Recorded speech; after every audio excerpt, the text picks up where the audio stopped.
Good morning, everyone. My name is Joan Ilerina, your discussant for today, and also good morning to our professor, Sir Ernie.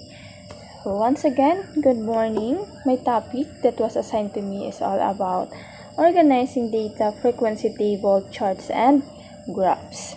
So first, let us discuss about frequency table. So what is frequency table or the frequency distribution table? When we say frequency distribution table is a chart that summarizes all the data under two columns, variables, categories, and their frequencies. It has two or three columns. Usually, the first column lists all the outcomes as individual values or in the form of class intervals depending upon the size of the data set. So the second column includes the tally marks of each outcome. The third column lists the frequency of each outcome. So for example, Jane is fond of playing games with dice. She throws the dice and notes the observation each time. So these are her observations. So she have 4, 6, 1, 2, 2, 5, 6, 6, 5, 4, 2, and 3.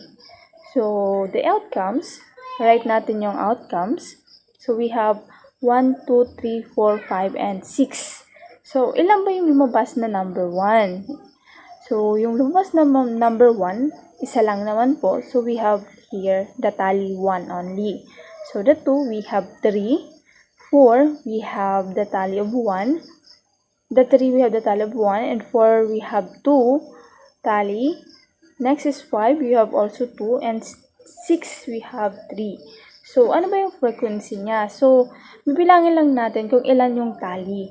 So, yung 1, meron lang siyang 1 na frequency. Yung 2, 3. Yung 4, meron siyang frequency na 1. Yung 4 naman, meron siyang frequency na 2. And then, yung 5, meron siyang frequency na 2. And then, yung 6, meron siyang frequency na 3. So, you can observe that all the data that was collected has been organized under the 3 columns. Thus, a frequency distribution table is a chart summarizing the values and their frequencies.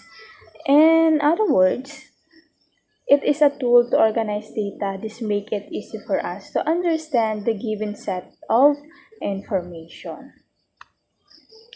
So next is let us talk about charts. So first we have here a pie chart. So when we say a pie chart, it is represent the different parts of a whole. It looks like a circle divided into many pieces, much like a pie cut into slices.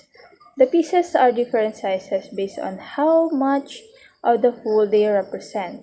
So each piece usually has a label to represent each value compared to the whole. So we have here the example, the expenditure, the expenses.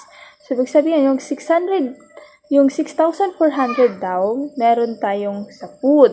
Mas malaki yung expenses natin sa food. Next is yung clothing. Yung clothing natin, meron lang tayong 480. And next, yung pink, we had 3,200. And then yung blue, yung education, at yung green naman, we have the miscellaneous. So that is how we represent the pie chart. We are dividing the whole into mini pieces. Okay, so next is a flow chart. So sa flow chart naman, it helps organize the step. So decision or action in a process from beginning to end. So they often include more than one starting point or end point displaying different paths you can take in a process to get from start to finish. People often use flowchart to depict complex situations. So they use special shape to illustrate different parts of the process, and they typically include a legend to explain what each shape means. So, like this po, the basic flowchart from the start, meron tayo ditong oblong sa start. Meron tayong shape na oblong from the start, and then a rectangle from the process 1 to the decision and to the process step 2 and letter A. Ganyan po yung paggawa natin ng flowchart. Okay, next is the scatter plot. So, we use dots to depict the relationship between two different variables. Someone might use scatter plot graph to show the relationship between a person's height and weight. For example, the process involves plotting one variable along the horizontal axis and the other variable along the vertical axis. So, the resulting scatter plot demonstrates how much variable affect the other. So, if there is no correlation, the dots appear in random places on the graphs. If there is a strong correlation, the dots are close together and form a line to the graph. Okay, from our example, we have here the score and then the number of games. So, yung dots niya, hindi kasi masyadong halata, but it has a strong correlation because the dots close together and form a line through the graph. Pataas. Okay? So, sa scatter plot, we have different kinds of scatter plot. So, the perfect positive correlation, ganyan po yung perfect positive correlation, and then yung high positive correlation, medyo may spaces na siya. And then the low positive correlation, medyo hiwalay-hiwalay, but it forms a line also. So, next is the perfect negative correlation.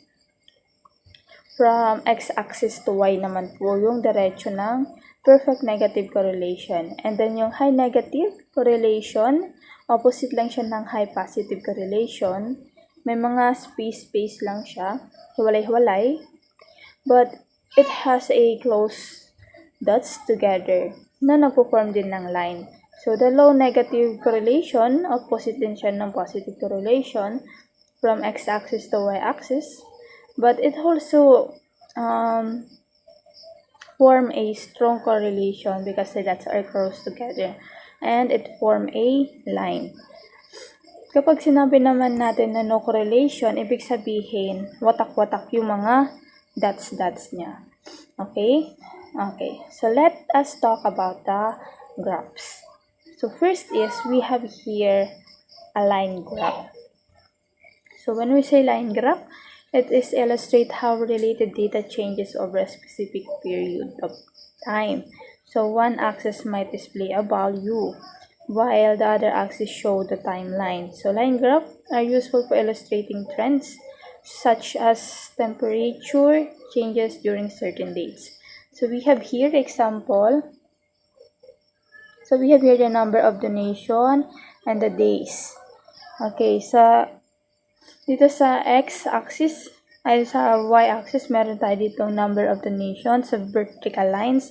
And sa horizontal lines, meron naman tayong days. So, from Monday to Friday. So, makikita natin yan na from Monday, we have here, let's say, 7 or 6 yung donation. And then, nung Tuesday naman, dumami na yung donation.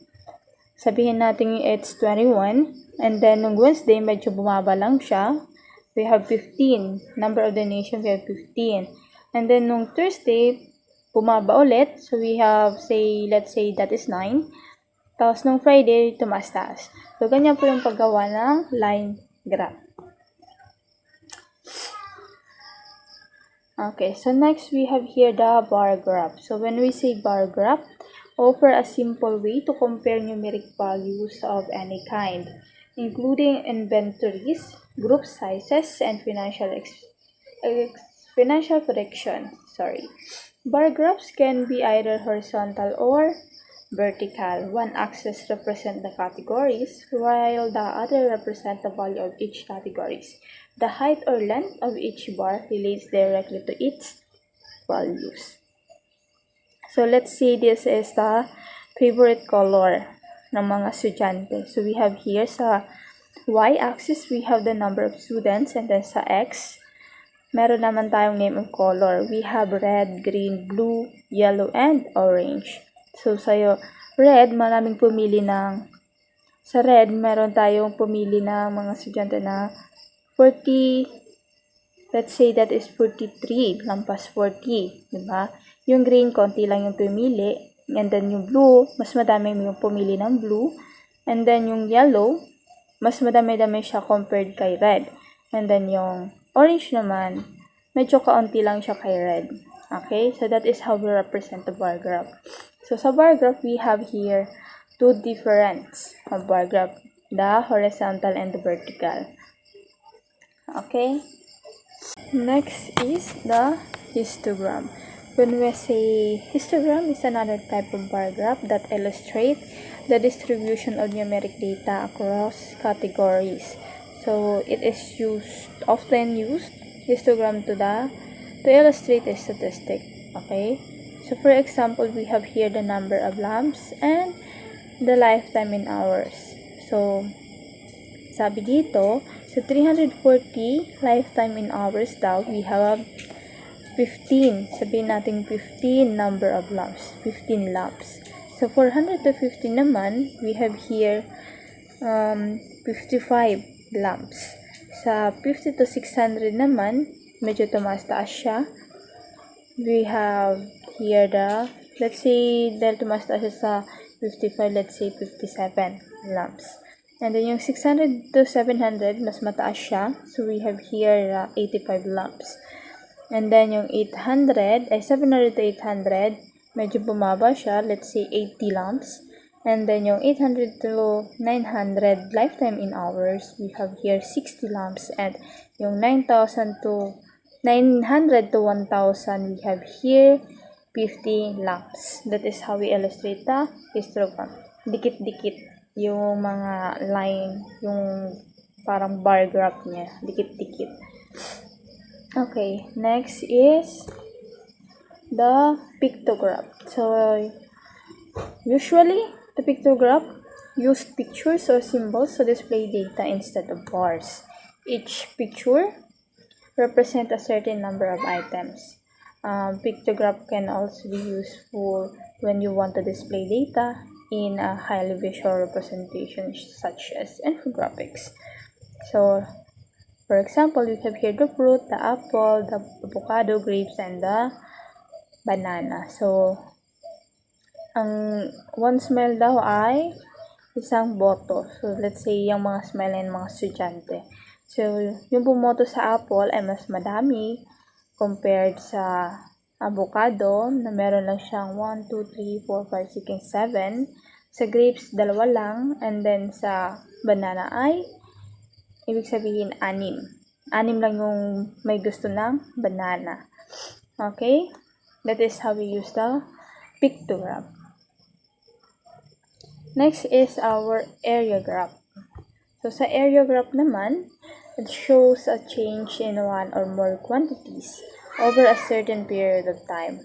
They often help when displaying trends and patterns similarly to a line graph.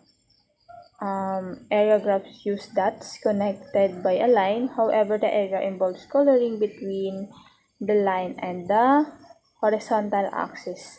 So you can use several lines and colors between each one to show how multiple quantities and up to a full. So, ganito po yung area graph. So, meaning, meron tayo ditong summer movie festival tickets. From Monday, Tuesday, Wednesday, Thursday, and Friday. Yung movie 1 daw, yung kulay blue. Yung orange naman, yung movie 2, medyo madami. At yung movie 3, mas madami. Yung, let's say, bumili ng tickets. The summer movie festival tickets.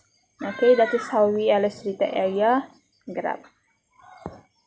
So, yun lang po. Thank you for listening and goodbye. Bye-bye.